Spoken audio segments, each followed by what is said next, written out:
The First Congressional District in Lincoln, Nebraska, and surrounding areas. I'm grateful for your all willingness to spend a little bit of time with us today. And basically, the purpose of our meeting is to explore issues in the nuclear security cultural realm. How safe, how unsafe, where the holes are, in light of the upcoming nuclear security summit that will take place in The Hague shortly. So we're very grateful to Henry Sokolski, who will lead our discussion today. And Henry is the director of the Nonproliferation Policy Education Center. Charles Ferguson, Federation of American Scientists. Edwin Lyman, Union of Concerned Scientists. And Jodi, Lieberman, who's with the American Physical Society. So in the interest of time, Henry, do you want to just jump right in after Adam Schiff speaks? Adam and I have founded the Nuclear Security Working Group. This flowed out of mutually shared concern that we are not sufficiently focused in Congress on the whole spectrum of issues affecting particularly non-proliferation, but nuclear security in general. As I like to say, we're all gravely worried about this existential issue in the future of civilization itself, but we just don't have the time.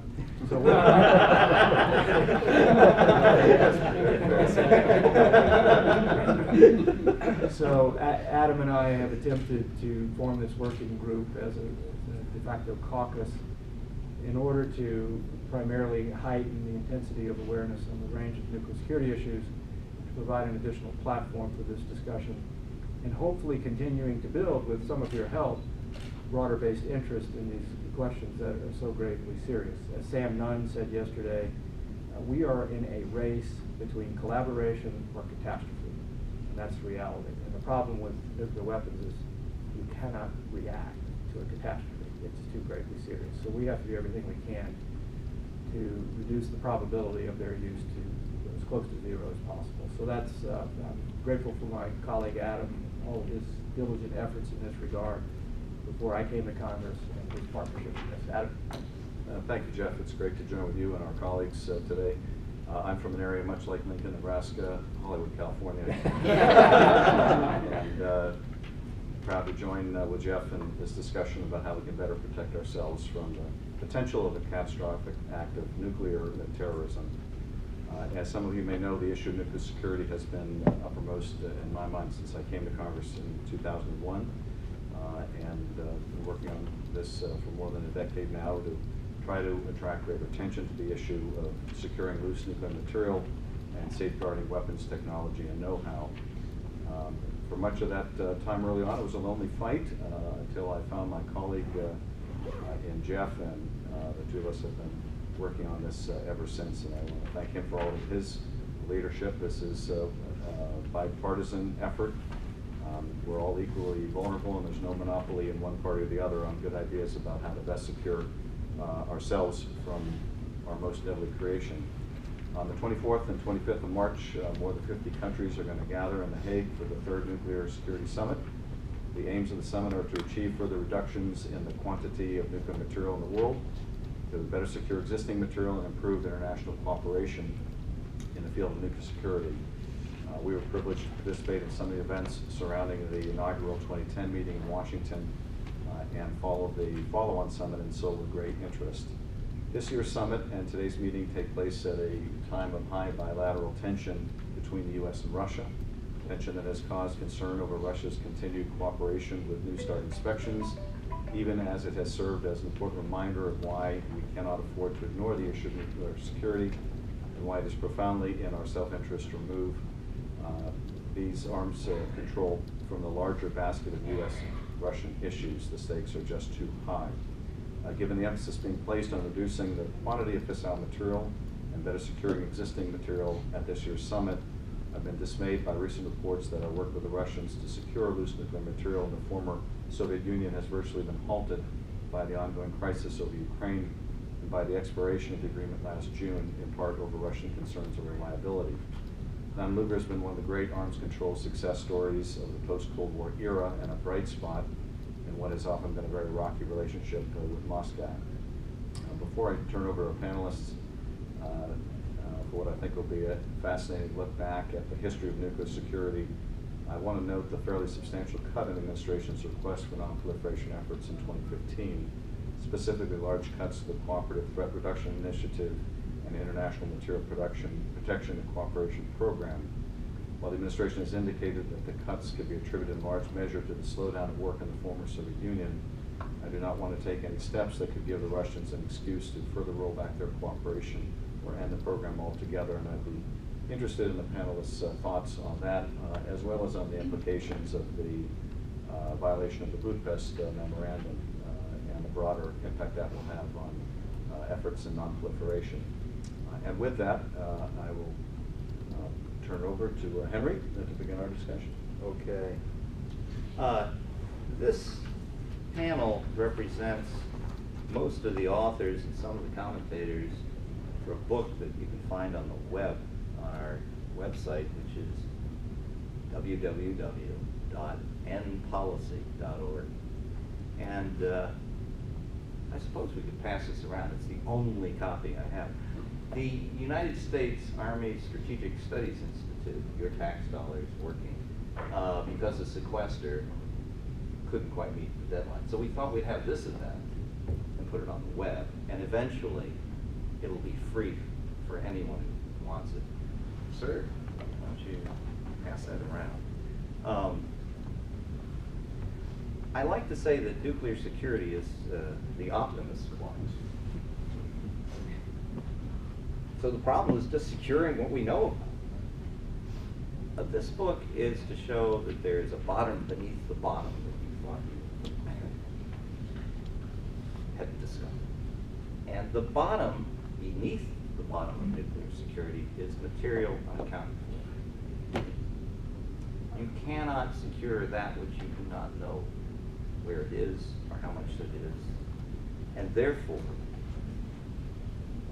this is a blast from the past. No. This man worked for Senator Roth when I worked for Senator Humphrey. Wow. And I don't mean Gilbert, I mean Gordon. So this is real history. All right. Now, what we thought we'd do, this is the two-part project. The first part of the project was to put proper nouns on nuclear weapons incidents where control of nuclear weapons resulted either in their use, in the case of the Chinese Cultural Revolution, it's not well known, but one was fired off through loss of control, or nearly. Of course, in the case of Algeria, there's a little bit of debate of whether it was an anchor or not. But there have been incidents where loss of political control has produced something more than a broken arrow. The assumption always is that the United States is the one we have to worry about. But my take on that is if it's just the United States, there's nothing to worry about. We can deal with it. You don't have a multilateral gathering to worry about American lost nuclear weapons. It's got to be at least a few countries. So the first book, and you can get that on the web, is about nuclear weapon security crises in Pakistan, France, Algeria, China, and Russia. This volume is about material that went unaccounted for and what we can learn from history. Roughly, I will summarize one of the chapters of a book where the author could not come, Victor Kalinsky. And the title of his tells you one of the bottom lines of the book, which is not very cheery. And that is, sometimes major violations of nuclear security get ignored. The point of this chapter is, after listening to these other authors explain how much stuff we couldn't find, I think you said six metric tons. 6 metric tons. We'll listen about the civilian sector. It's not quite that large. It's hundreds of kilograms. We've gone down. The new bottom beneath the bottom of MUF, material unaccounted for, is this chapter, which says, and even when we find out about things missing, we ignore it. The reason we ignore it is different in each case, but the cases that Victor looks at is Israel, where roughly 330 some odd kilograms of material was stolen from the United States and ended up in Israel, as best we can tell now. We did not talk about that. That was not one of the investigations that was publicized in a big way, and it wasn't one that got completed. There, we can well understand why. I mean, I personally have many trees planted in my name that have been cut and burned down with love, I'm sure. And we have a connection with Israel. So we don't talk, and we did not have an easy time talking about that theft. But there were other cases, Pakistan, North Korea, and India, where we had asked them not to do certain things, and we were taking accountings of material, and we knew certain things were going on. And in the end, we largely overlooked it in most cases. I mean, North Korea may be an interesting case where we finally acted, but it took a long time to get there. And I think the takeaway here is, if you're going to feign ignorance about violations in the nuclear security area, getting better nuclear security might not carry you across the finish line. And if we look back, things don't look great. And presumably the Doppler shift that you're looking for is not technical or having to do with funding. It's something much more basic. So I thought we'd start with the worst first, and then you'll hear about less than the worst from the others. And then perhaps we can talk a little bit about the kinds of things you're talking about, which is, well, what do we make of what we should be doing now? What is contingent that might matter and give us more traction on a whole host of things related? Does that sound like a plan? Okay. Now, there ought to be an order. Let's start with the worst case. In other words, you go from really bad to sort of bad to less bad to better and better. How's that? You're next. Right. Now, does he need an introduction? I don't think so. I don't know. He's the head of the Federation of American Scientists. And that organization is dedicated to going down, right? We are. Right. Okay. Yes. By the way, there are not too many organizations that are openly arguing for going up, so Right. you want to go down really far. In a responsible way. In a responsible Right. way. We're not part of Global Zero per se, but we'd like eventually to get down. See, low. I think if you drink hard and heavy with him, he lusts in his heart. I Go ahead. do, Go right? ahead. Yeah, I mean, I don't think you don't take water to get it out of it, All right? right. Go ahead. So, yeah, this started well over a year ago. Henry was trying to find someone to write this chapter, and I won't mention a colleague who just didn't have the time to do it for various reasons. So I got picked, and I've enjoyed working with Henry over the last, 12 or 13 years, various jobs I've been in, and I think this is probably the third or fourth chapter I've written for him. And it was challenging because at first we didn't think we would find much, but Henry found a few documents in his files. I ferreted a bunch of stuff out of the internet, and then Henry's also alluding to some work that Victor Galinsky has done in recent years, looking at material that allegedly was stolen from a facility in Apollo, Pennsylvania, the NPEC facility in the 1960s, and allegedly made its way to Israel. So I could try to just touch on it very briefly at the end, because Henry asked us not only to spend roughly 5 minutes each, because we have various His long assignment was muff in the military military sector. sector in the U.S. Right. So I looked at not just nuclear weapons program material, but also naval fuel as well. Because that's important, because the one thing I just mentioned about the NPEC incident comes from the naval fuel production part of that sector.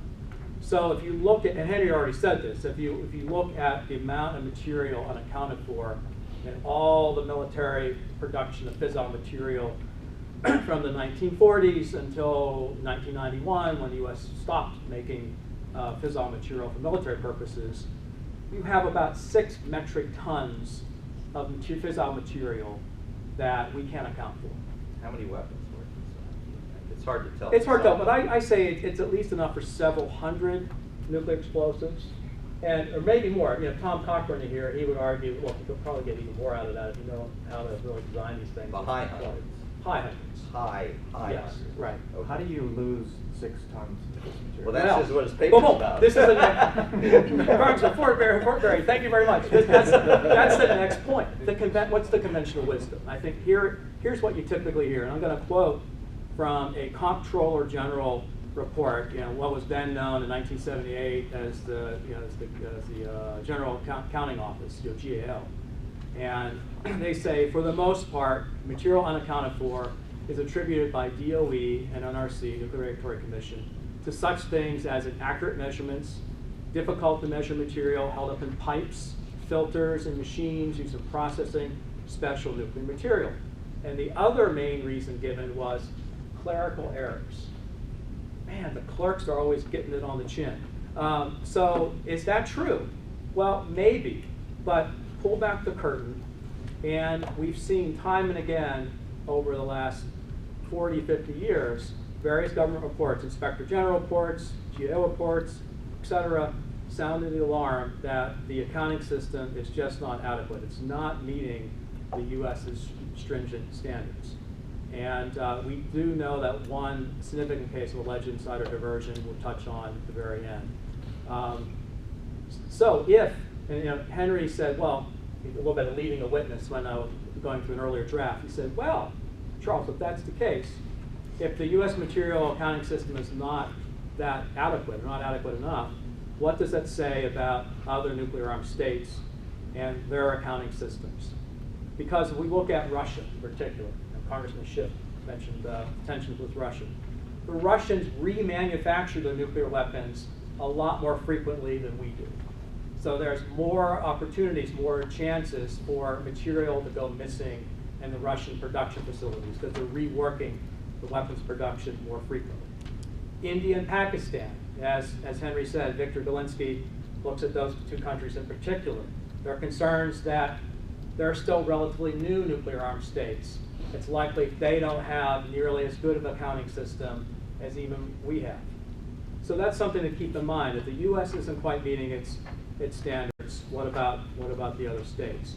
Well, we produced a lot of stuff. We produced a lot of fissile material over the years. Our country is great in the sense that we're pretty transparent. You think back in the early part of the Clinton administration, Hazel O'Leary, remember as Secretary of Energy, came in the openness initiative. We're gonna publish what we know about the highly enriched uranium stockpile, the plutonium stockpile.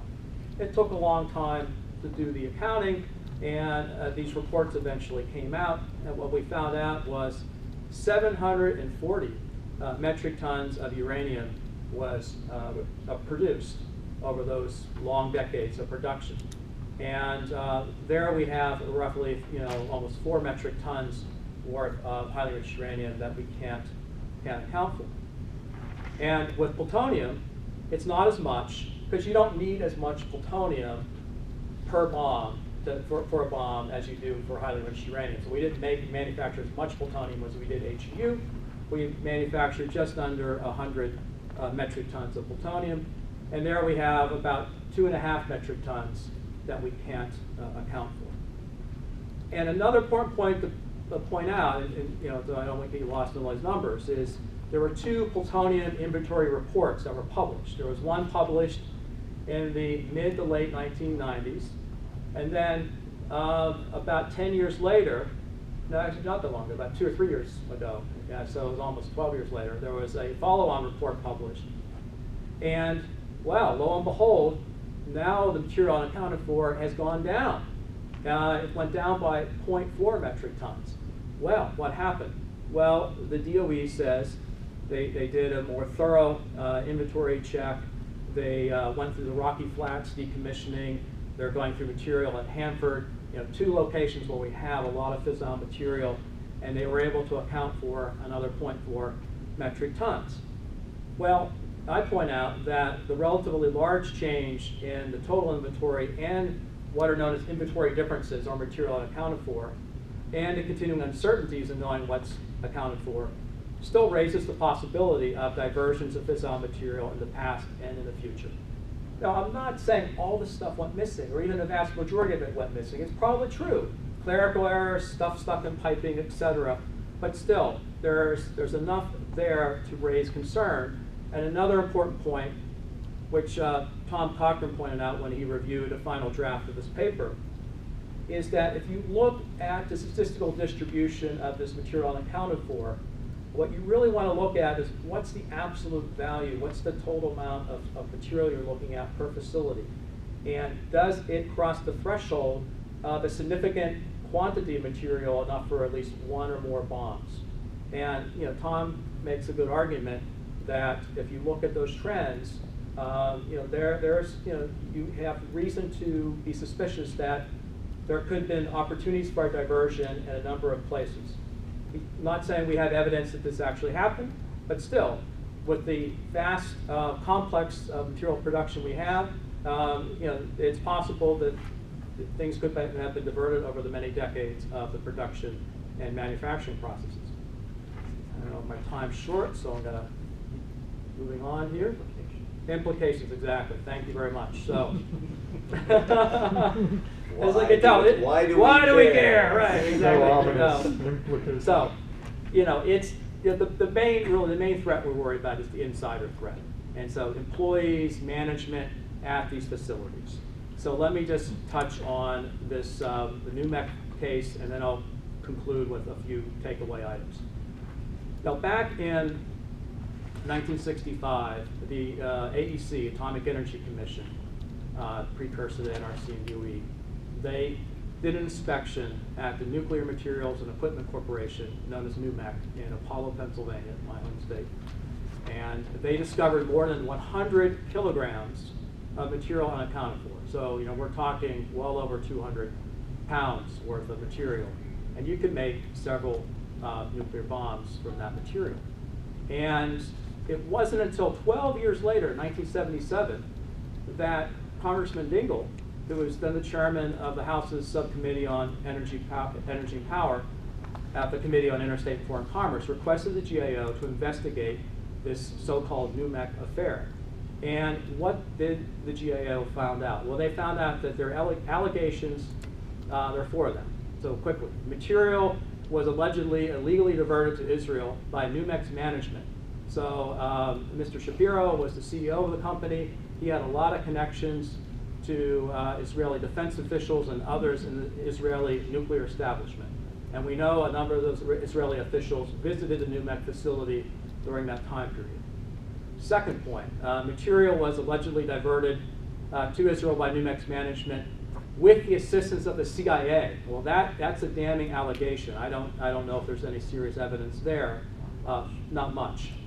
I really recommend reading Victor Belinsky and Mr. Maxon's article from a few years back, which goes into much more depth. This is just a thumbnail sketch. And there's an alleged cover-up of the NPEC incident by some agencies of the U.S. government. Another very damning allegation. And then the other allegation was that Israel had the acquiescence of the United States in this alleged diversion. So the good news is that at least this incident eventually put pressure on the U.S. government to improve the safeguards program and the accounting program of its military nuclear material. And it took until the late 1970s to really make that happen. So conclusions. All right. So adequacy of timely warning and a willingness to act. So if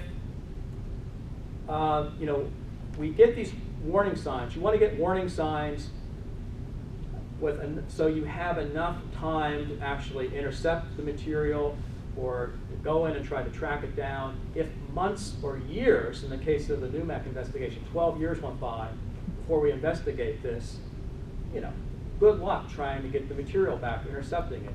So you have to, Tom Cochran here, he would point to an earlier work he did for Henry and show that you have to have at least a week or 2 weeks warning to be able to intercept this material. It's in a metallic form that can easily be made into the core of a nuclear device.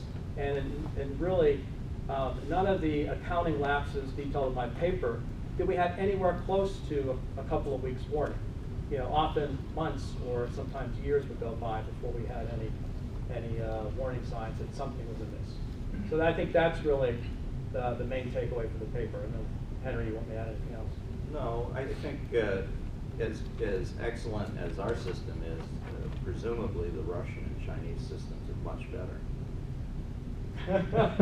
Maybe. I don't know. By the way, if you want to cooperate, it's a hard sell right now, but you might focus on, accounting practices. I don't know that we do.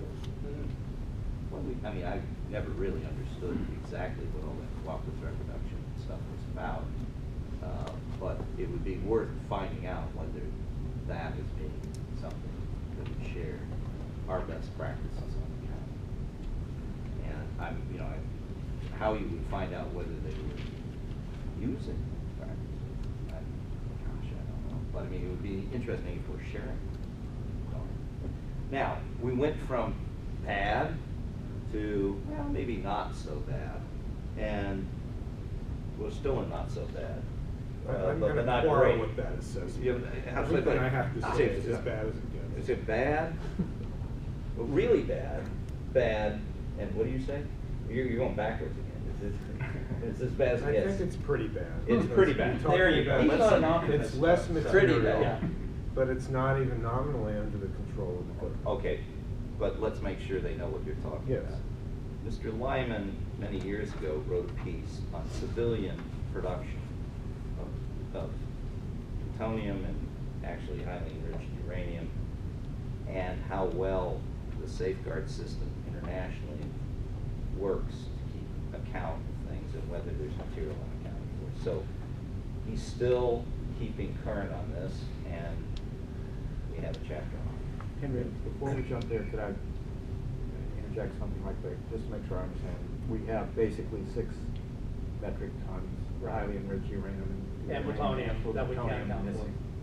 Right, And is well, it's this like from- it's in waste streams, and I don't think it's in some kind of It's terrorist not hands. a tank sitting somewhere. No. The No, good it might news- be in Hanford, might be some in tanks there. Okay. Yeah. The good news is we're not making any more, and we haven't heard any New Mex stories recently. Probably they're over with, and we have better accounting system.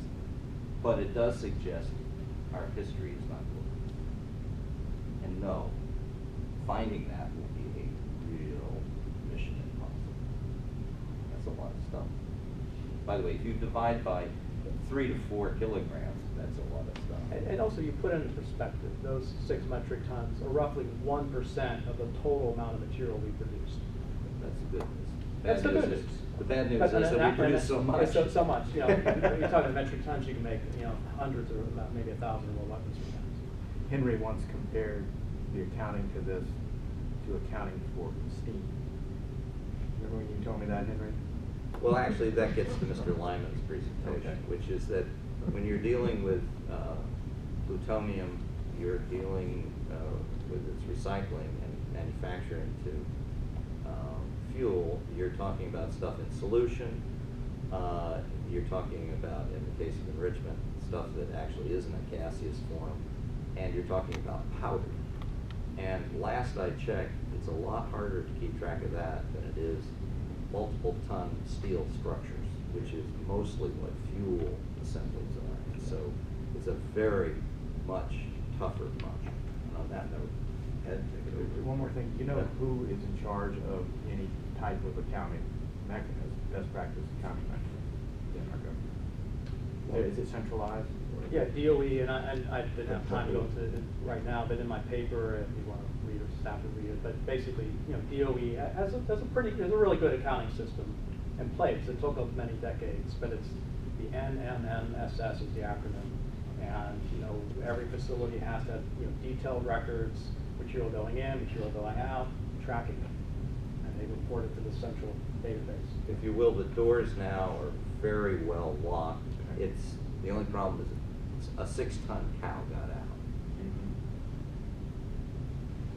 Thank you. Okay. So as bad as things are in the military sector, when civilian facilities process materials like plutonium, they have the same problems. And whenever you process nuclear material in what's called a bulk handling facility, it's intrinsic that you're going to lose accounting for some of that material for some period of time. Now, the premise of the international safeguard system is that you will have timely warning if there's a diversion or a theft of, in the case of plutonium, 8 kilograms, that you can detect that it's been diverted or stolen within 1 month if it's all taken at once, or within 1 year if you take it out in small bits. And that is a fallacy, because no large bulk handling facility anywhere in the world can guarantee that you will be able to detect that material when it's missing. And so the history of the operation of facilities like these in countries like Japan, France, or the UK have shown repeatedly this threat in practice. And yet the Obama administration still refuses to take on its allies on the issue of the production of plutonium, and to even bring that up in the context of the Nuclear Security Summit is still considered a dirty word. But in our view, if you're worried about nuclear terrorism, then you have to worry about the inability to account for plutonium in civil facilities. And what's even worse is if you don't know something's missing, then you can't verify a threat. If someone calls in to your and says, we had an insider in that plant, we've taken out enough material for 2 nuclear weapons, we're going to hold New York City hostage. They call up this facility and they say, can you verify that you still have all this material within 24 hours? The answer is going to be no. If you say, can you tell us within a week if that material is missing, it's most likely still going to be no. Even a month, even 6 months, they may not be able to answer that question. That's why this is such a dangerous practice. So if you look at the history, in Japan, they have been processing plutonium for a couple of decades. They built a fabrication plant to turn plutonium into fuel for nuclear reactors. That was called the PFPF plant. In these plants, there's a lot of piping where powder can get stuck. There's equipment where it can adhere, and you can't go in every day and clean out all that material and account for it. You have to make assumptions about where it is. And when you do shut down the plant after, let's say, a year, some of that material is not going to be recoverable. And so what happened at this plant, when they started up, they started to experience this unusual material unaccounted for, because it was adhering to the process equipment and the piping. And so after a couple of years of operation, there was 72 kilograms that they could not account for. And the IAEA, International Atomic Energy Agency, was paralyzed because they don't like to put too much pressure on member states, especially those in good standing non-proliferation treaty like Japan. So it wasn't until the information about this material being missing was leaked to the press that the IAEA actually publicly acted. And then the Japanese had to shut down the plant. They had to take apart all that equipment. They had to scrape the plutonium out. Even after 2 years, they got down the amount missing to less than 10 kilograms, still not below 8 kilograms, which was the indicator. So you have 2 years and you can't even meet their own standard, and that was a relatively small facility. It's not in the only in Japan that's the problem. The United Kingdom operates a civil reprocessing plant called Thorpe. They had an incident in 2004 where a vessel, a reprocessing plant is where you take spent fuel, you dissolve it in acid, you process it to separate plutonium. They had a leak in that first step before they even got to the point where they start measuring what they had. So they were losing plutonium in solution for months, and it was filling up in a sump. The sump was overflowing, setting off an alarm. They'd had a lot of these alarms in the past, so they ignored them. And so for many months, they were losing track of this plutonium. So these facilities are just, you cannot have the kind of timely warning that you need to resolve these kinds of issues. Now, is this a historical issue? Is the U.S. doing better? Well, I've also been studying the mixed oxide fuel fabrication plant that's under construction in Savannah Riverside. It's a controversial facility. There's arguments on both sides about it, but that's modeled after a French plant of very similar design. And by studying the U.S. plant, I've come to the conclusion that the French MOX plant, which is called Melox, which processes about 190 metric tons of MOX fuel a year, has issues sort of what I described before, that because the way the plant's constructed, if someone said, we've stolen 10 or 20 kilograms from that facility, you would have a hard time actually trying to verify that statement because of the way the plant is built. And it's not just with stuff in pipes, it's the way the plutonium storage is built. And the U.S. version is almost a carbon copy of that. So this is the current state of nuclear materials accountancy, and it's not a pretty one. And in the context of the U.S.-Russian agreement, because we built this plant as part of a bilateral agreement with Russia, we are not setting a very good example for the Russian program, even if there were active cooperation right now. I wouldn't advertise the systems that we have in place because I don't think they're any good. So I guess I'll stop there. Well, Russia has not proceeded, though, right? Oh, they have. Actually, they built a fast reactor called the BN-800, and they've been manufacturing some plutonium fuel. I just read it was about 25% of the core is going to be MOX, and they fabricated that all outside of the U.S. Any kind of bilateral inspection. So we don't know.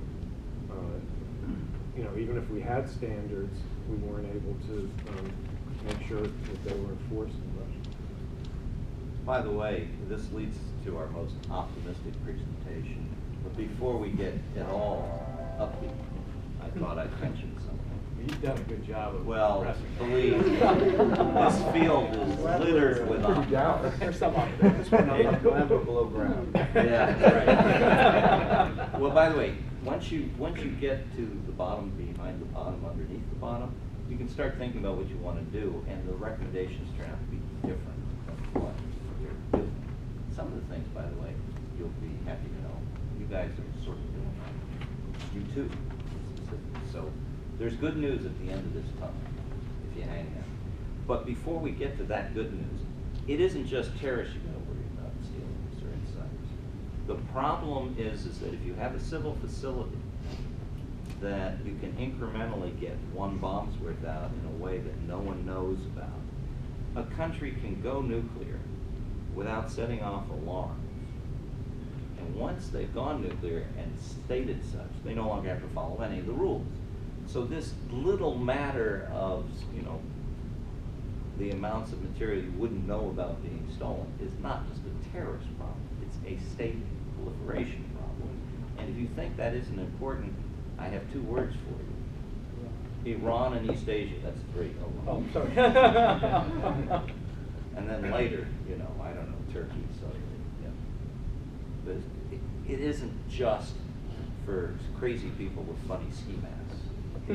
Countries have an interest. Okay, now, on that upbeat note, we thought we'd talk about the most ambiguous case, South Africa.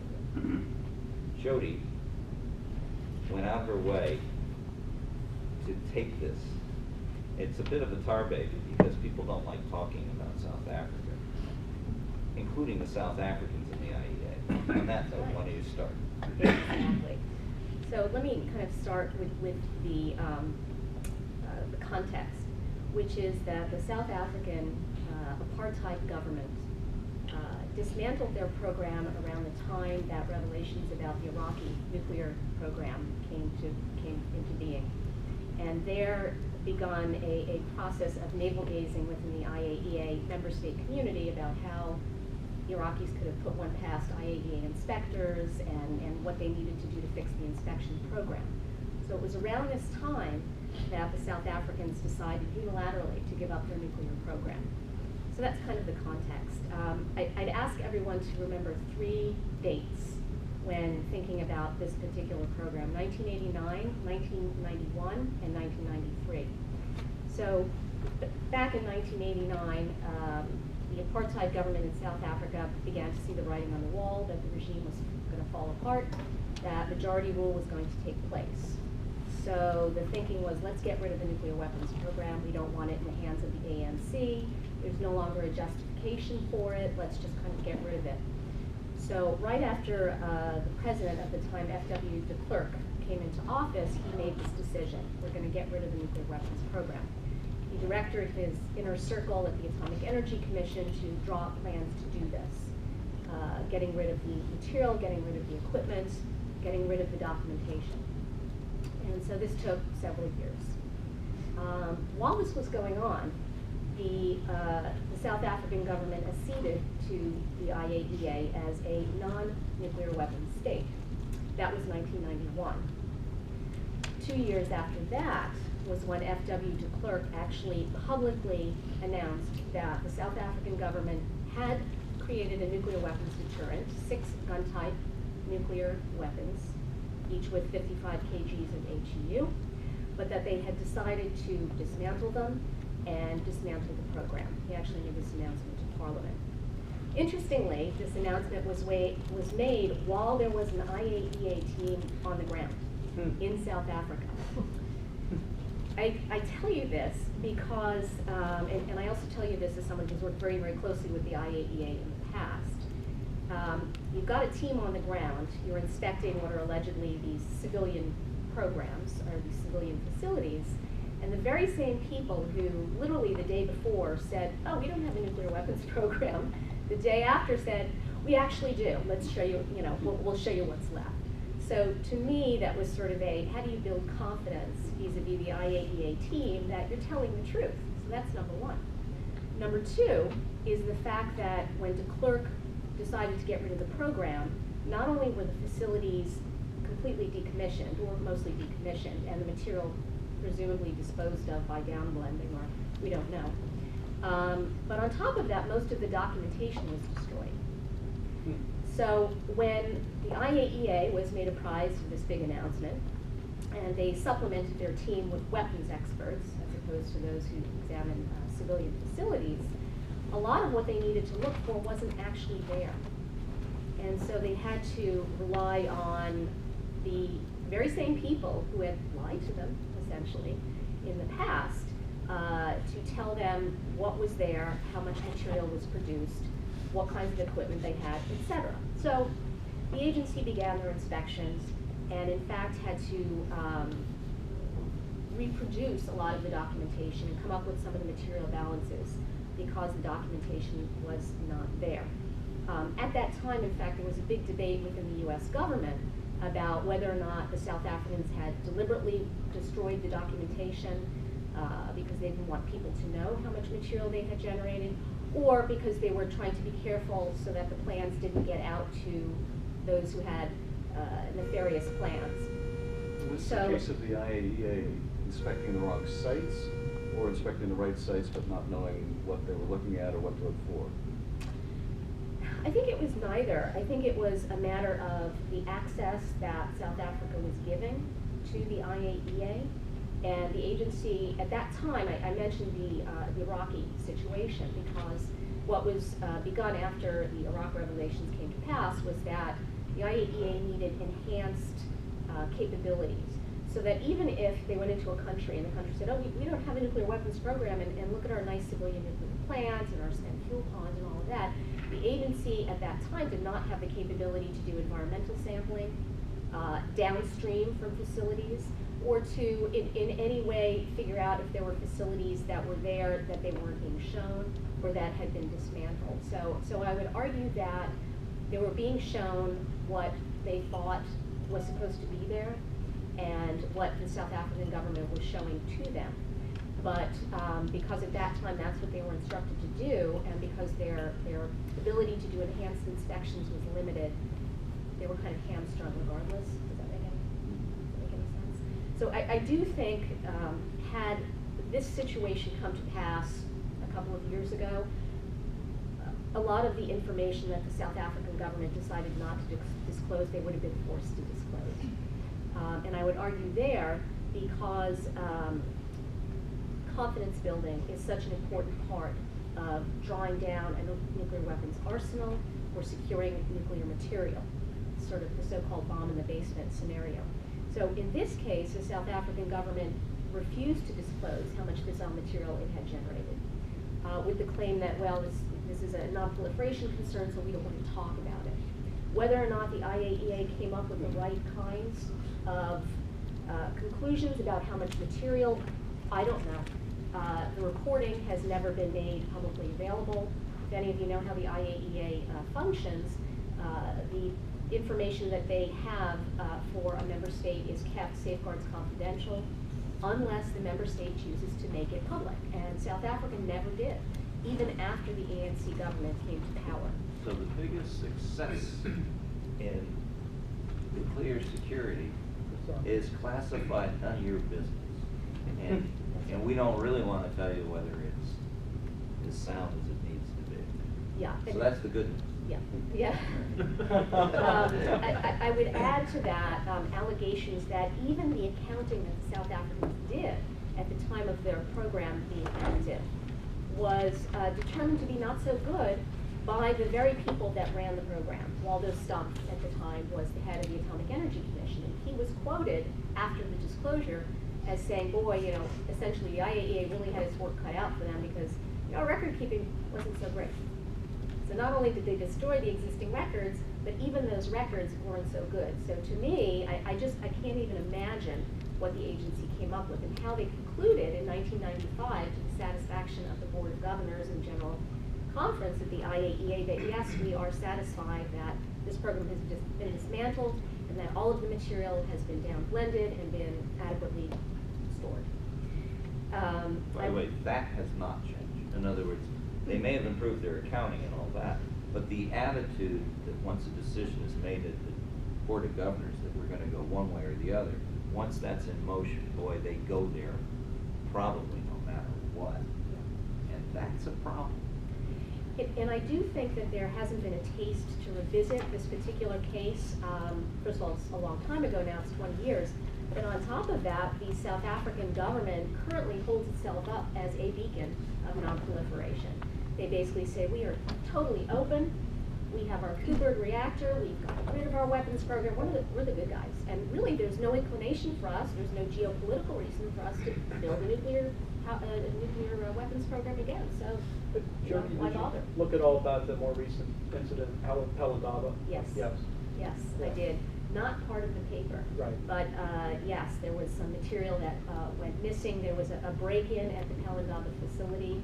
That's a very fascinating story, in fact, and there are allegations of a government cover-up in that regard. But getting back to the previous situation, I would also add two things. Number one, the workers under this program, once the program was dismantled, number one, needed jobs. And in fact, several years later, a number of them popped up in the AQCOM network. Well, oops. Because, you know, you gotta make a buck, right?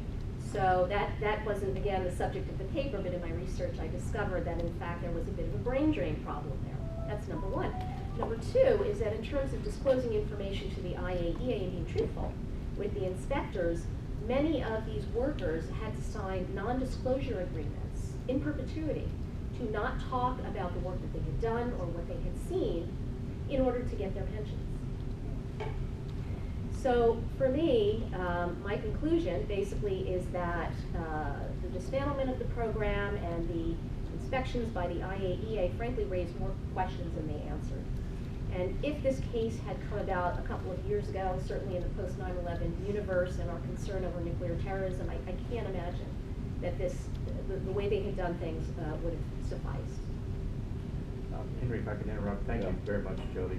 Adam and I have at most 15 minutes before we have to run upstairs, and I don't want to lose the continuity of the discussion. I'll come back afterwards, but maybe we can get to, you pointed to some good things we're doing, and then jump ahead of the kibitzers. We have two professional kibitzers. We pay to kibitz on these things, and we will kibitz. But How about some bottom line?